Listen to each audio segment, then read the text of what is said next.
What's going on, everybody? The Original Mako back with our updated Gunfire Reborn tier list video because obviously a new weapon came out.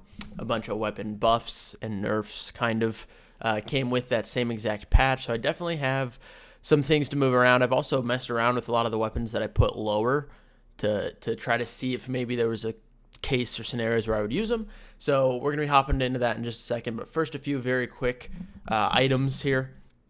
Thank you guys so much for 100 subs. There's going to be more on that later, so I'm not going to dive too deep into that, but look out for a video coming later today, more in detail about that.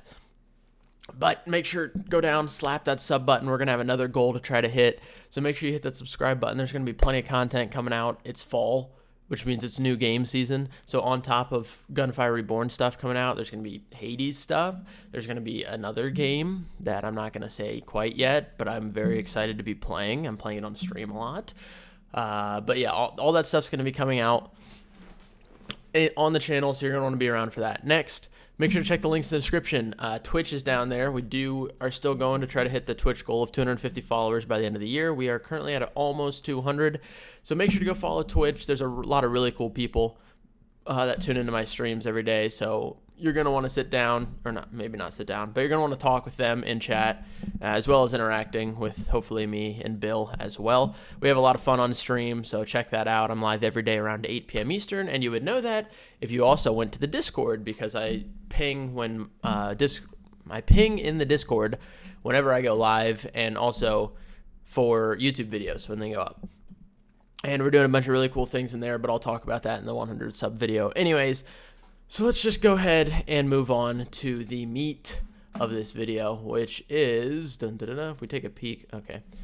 This is what I had as my last tier list. This is where it was, this is where everything was, and I have, some weapons are going to be making some big changes, some are going to be making no changes. There's obviously no picture for a hell, but I'll drop an imaginary hell in there. Mind you, I've probably only had about 30 runs with a hell so far, and I haven't gotten the inscription I really want to get on it yet, but I feel like I have enough of playing with it to base the overall weapon. So let's go ahead and start with the ones that are already here and make the adjustments. So everything in the top row, is staying the exact same, except for I'm going to drop the talisman down. It actually got buffed, but after playing with it more, I feel like it's not as good as I originally thought it was. It's still very, very good, but there are just some better options like these. I think these are just on a category above the talisman. So the talisman is probably top tier of extremely viable, but I think it does drop down a little bit. Everything else, still fantastic. None of these got any changes. Just beautiful, beautiful weapons. Extremely viable is going to change just a little bit. So I'm going to take that talisman spot and I'm going to replace it with the Justice. The Justice got probably the biggest buff of the buffs. I do have the notes pulled up, so we can go ahead and take a look. Its explosion AoE went up to maybe the most important part, maybe the second most important part, maybe the third most, because all of these are important. Projectile speed up 10, magazine doubled, elemental effect chance up 5%, ammo type switched from special ammo to large ammo. Huge change because you're almost never going to run out of ammo mid to late game with this thing. And remove the bounce when the projectile touches the ground. That's a give or take, whatever. But when using explosive weapons, the Glimmering, the Firefish, the Justice, grenades on the bear specifically, you're always trying, if you're going for an explosive synergy, you're trying to up AoE, because the more things you can kill with one explosive, the better off you are. With the Justice having a base AoE range upped, playing and using the Justice on the bear where you can get stupid explosive synergies, this weapon just got so much better in the update. So the Justice is now, in my opinion, especially on the bear. On the other two, it's probably still extremely viable, but on the bear, it's like a top tier must have weapon if you're going to try to go for an explosive synergy. If not, it's still a very, very good weapon, and you're still probably going to have some sort of explosive upgrade throughout the run, so it's still a very good idea to pick it up. But super good weapon, and the change was really, really good. Everything else I think is going to stay the same. The illusion had a change, improved accuracy, and delay the rate of fire, but I think it's going to stay where it's at. I'm a little disappointed, I will say, that they didn't add a lightning version of the kunai knives, like the glimmering and the prism. I do still expect that at some point, maybe in the update at the end of next month with the boss and such, but I was kind of hoping that would be in this update. But anyways, this will all stay here. Next, we'll go to the solid options. Aura of Venom, Cavalry, Double Caliber, Dragon, Golden Bow, Piercing Flame, the Rainbow, and the Star Devourer. So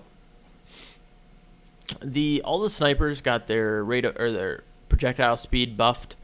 I don't think it made enough of a difference for me to move them anywhere. I do think there is one in here that's going to move up, and that is, once again, we have extreme dominance from fire weapons at the top, and it's only going to get more dominant with the Fire Dragon moving to extremely viable. So the changes they made with the Fire Dragon are rate of fire, a little bit slower, which obviously isn't great, but range was nearly doubled, and projectile speed was increased. Improved accuracy as well. So this is the important key factor here. The range being doubled, almost doubled on this thing, makes it so much more viable in so many gunfights. The key drawback of the Fire Dragon, and it's still a drawback, but it's significantly less of a drawback, is you have to be up close and personal, which means you're probably taking shots from things when you're killing them with the Fire Dragon. Now you can stand back a little bit. I have to do, I should have done this beforehand, but there is one test I want to do to see if the Rogue Arsonist's flame has the same range as the Fire Dragon's, or if you can actually be out of range of the Rogue Arsonist and still hit with the Fire Dragon. That's a very important thing to know, and I will figure that out and talk about it either on stream or in an upcoming video. But it being doubled makes it better in almost every single gunfight, because you can stand back, you're less likely to take damage, and it also makes it so you can hit the cannons on the final boss. You still can't hit the eyeballs in stage 2, but you can hit the cannons, which you could not do beforehand. So you can actually take it to the final boss room now if you want. That's probably why they made that change, if I had to guess, because having a weapon you can't use on the final boss seems kind of dumb. So I'm glad they made that change. It does make it a lot better, and now is an extremely viable weapon, in my opinion. And the Aura of Venom, I'm actually going to move down a tier. I just don't think it's quite up to snuff with all the other stuff. And this is another case where, especially recently, I have not used an Aura of Venom. I do runs for probably 2 to 3 hours to start my stream every day. I probably have, and I stream almost every day except Mondays, and I haven't used an Aura of Venom in probably 2 weeks, maybe, give or take. So yeah, I just haven't used it a ton recently, but I just never feel like, oh yeah, I should pick this up. That's a good idea. So I'm going to move that down a little bit. Everything else I think stays here. All the snipers are still, they're a little bit better, but I don't think they're good enough to move up to extremely viable. Cavalry is still a really, really good option, and the Star Devourer in the right case is still a solid option as well. The average list, we are going to be making some changes here. So the Big Hippo is going to go to a solid option. It did get buffed. It has some improved accuracy. Actually, let's just go ahead and read through. Okay, wait, where'd they go? Here they are. Big Hippo, improved accuracy and reduced recoil, which is like 2 of the most important things when you have a weapon that shoots that fast, is, the accuracy and the recoil. And after stopping shooting, you delay 1.5 seconds to return to the initial rate of fire. So there's a 1.5 second delay after you stop shooting before it returns to its initial rate of fire. So you have 1.5 seconds once you stop shooting before it'll go back to the starting rate of fire, which is good. On top of the improved accuracy and reduced recoil, a very, very solid choice. I closed out of the patch notes again, which I'm probably going to need here soon. Anyways, everything else, let me just take a look. I think everything else stays the same, in my opinion. The Sting maybe could move up, and the Bone Dragon could maybe move up after some runs I've done recently. But I think that's good for now. I don't think I have enough data to warrant moving them up. Let me just get this back open because I'm going to need it here. So now we go down to the trash section where we are going to be making some changes. And wow, this is actually going to be kind of crazy. I guess it's kind of a good thing that I'm going to have very few weapons in the trash section now. But I do need to make some adjustments. So we'll start with at the beginning here, the concealed ammo. I just think I really didn't give this enough time of day. So we're going to put, this is on the, oh boy. I'm going to put it here, extremely viable, for the reason of, the same reason I put the Justice in a must-have. If you're on the Bear, this is an extremely viable weapon. Almost would say a must-have with some ammo synergy. But this is extremely, extremely viable. If you're not on the Bear, still a top-tier solid option, like no doubt. So the main reason for this, it's pretty accurate and does decent damage when you fire it normally, but it's because of the right-click. The right-click explosive thingy does damage based on how many bullets are left in your mag. So if you have max magazine, it's going to do a ton of damage. Not to mention the rolls you can get on inscriptions. Its exclusive inscription is kind of nuts. Any sort of lucky shot synergy with it. Any magazine capacity increase, obviously, would be massive. But this thing's right click does so much damage. It almost, when I was testing it, killed the one I had. It almost killed the first boss as fast as I would say a Crimson Fire Scale would. And previously, unless you got like a Demon Lore infinite ammo synergy on like the first stage and was building it up to the boss, nothing kills the boss faster than a Crimson Fire Scale holding down left click and spamming right click on the boss. But this was damn near pretty close, the concealed ammo. So that I just didn't give it enough time. Not to mention it did get buffed a little bit with the update somewhere. So it increased the magazine size, which inadvertently increases the damage that the right click will do, but they also just increased the damage that the right click will do as well. So it does massive damage now and is a very good weapon. I would recommend playing around with it if you haven't given it the time of day like myself. I can admit when I'm wrong, not really, but you know, here we are. Dragon Chaser, Dragon Chaser, staying in the trash category, sorry. The Go-Shock did get its projectile speed buffed. I don't care. It's still terrible. The Shrieker did get a buff, and I am actually going to move this up to average. I don't think it's good enough to go to solid options, but I think it's better to stay out of trash, and the reason was because of the projectile speed going from 45 to 75. Unless you mess around with it in-game, you do not realize how big of a change this actually is. The bullet flies now, and the quicker it gets to your target, the quicker it can kill the target, the less likely your target is to do damage to you.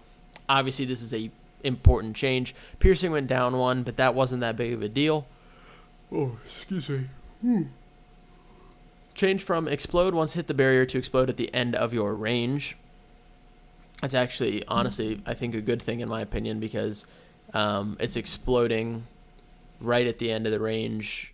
Instead of, you know, just going through enemies and then exploding later, it could explode right at the end of the range, even if it doesn't hit something, and blow it up. And fix the issue, the special effect is inconsistent with the actual damage range. So that's not a big deal. But the projectile speed buff was good enough, in my opinion, to take it out of the trash category. So mess around with the Shrieker a little bit if you haven't. I did find there is, and I didn't even think to record it because I thought I saw the numbers wrong. There was a Shrieker I got that had 2 exclusive inscriptions. One of them was unique. One of them wasn't. I forget which they were. I wish I would have remembered. it might have been on stream. Maybe I could go back on VOD and look. But by the second stage of the desert, and I obviously wasn't trying to do a Shrieker build or anything, so I didn't have any crazy scrolls, but it was doing over 100,000 damage with a shot in the second stage of the desert. So it does have potential for sure. Next up, the Sunder.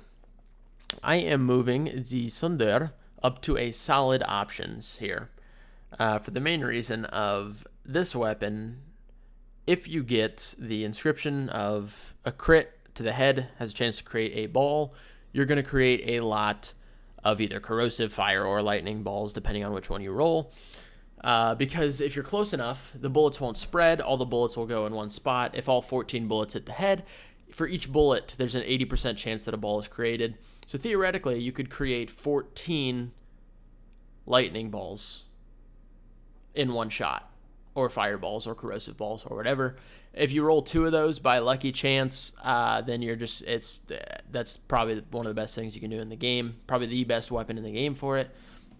But I'm moving it up for another reason. They also buffed the Sunder pretty heftily. So they just increase the damage that everything does. So no split, each projectile does 250. If they split once, it'll deal 200. Split twice, it'll deal 150. And if it splits 3 times, they'll all deal 100% of the damage. So once again, if we're just increasing the damage the Sunder does, there's no reason not to try it out. And I've been trying it out, and it feels a lot better than I originally thought it did. So that's why I'm going to move it up to a solid option here. It's probably on the lower end of solid options list, but it's definitely a solid option to go with. And then the Wild Hunt. The Wild Hunt is staying right smack where it is. Once again, unless you have infinite ammo or Advanced Depot. Advanced Depot makes this weapon fun. And it'd probably go up to average with Advanced Depot, because with Advanced Depot, this is the fastest time to kill on a boss out of every single weapon. It's not even remotely close, because you can spam fire every bullet you have into the boss, and this thing hits like a bus. The problem with it is its ammo management, and it's just terrible. 2 bullets in a mag, unless you're right on somebody. There's just so many better options. But if you do have Advanced Depot, this will kill bosses, assuming you have relatively okay inscriptions. It will kill bosses extremely fast, like blazing speedrun records type fast. It's actually a really good idea if you are speedrunning. If you get like a Demon Lore Advanced Depot combo, or maybe you get Advanced Depot early and you're looking for the Demon Lore and don't have it yet, keep a Wild Hunt in your back pocket just for bosses specifically. Probably the first 2 bosses more specifically. The last boss, I've never tried it, but it probably doesn't do as well because the cannons are spread out. But anyways, so that's all the existing weapons that are staying in their spots. Now let's add the hell to the fray. Let's act like there's a hell here, and we're going to be dragging it somewhere. We are going to be dragging the hell right into the solid options list. The hell feels really nice. It feels like a pump shotgun. It feels good. I like the fact that they made it so you reload a bullet at a time, but you can shoot anytime there's a bullet in the mag. It makes it kind of feel like COD for me, with like a Spaz 12 or something, and I come from a very, very hefty COD background, so I like the way it feels.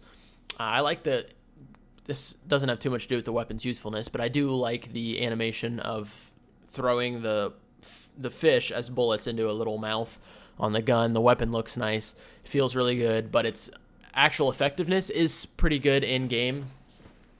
I've tried to do multiple different types of things. I still, for the life of me, can't get a good Hex Smoke, Energy Blade, Hell run. I'm still going to be trying it on stream every once in a while. I did get a decent dual wield Hell run. Dual wielding the Hell, not a great weapon to have 2 of when you're dual wielding.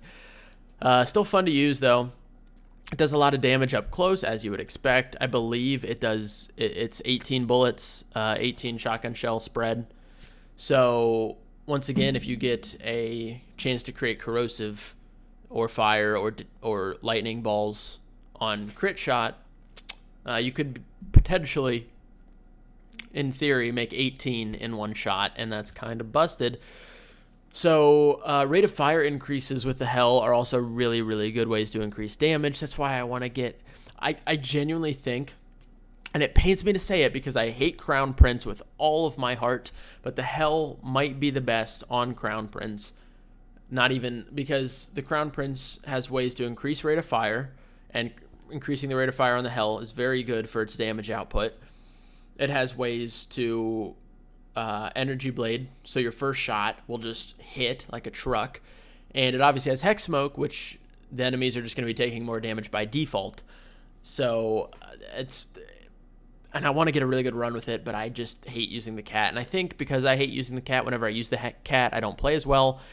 So maybe it's just my mindset. I just got to get into the right mindset. But it's a very solid choice. I don't think it's quite on the tier of these weapons or these weapons, but I think it's probably towards the upper side of solid options.